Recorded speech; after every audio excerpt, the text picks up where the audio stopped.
Test cricket के दोनों पारियों में शतक जड़ने के बावजूद मैच हारने वाले बल्लेबाजों को आइए बताते हैं। इंग्लैंड के हर्बर्ट सटरक्लिफ ने साल 1925 में ऑस्ट्रेलिया के खिलाफ 176 रन और दूसरी पारी में 127 रन बनाए थे। फिर से एक बार साल 1929 में हर्बर्ट ने साउथ अफ्रीका के खिलाफ 104 रन और दूसरी पारी में 109 रन बनाए थे। वेस्टइंडीज़ के जॉर्ज हेडली ने साल 1939 में इंग्लैंड के खिलाफ 106 रन और दूसरी पारी में 107 रन बनाए थे। भारत के विजय हजारे ने साल 1948 में ऑस्ट्रेलिया के खिलाफ 106 रन और दूसरी पारी में 145 रन बनाए थे।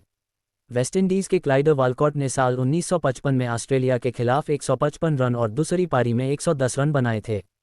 भारत के सुनील गावस्कर ने साल 1978 में पाकिस्तान के खिलाफ 111 रन और दूसरी पारी में 137 रन बनाए थे।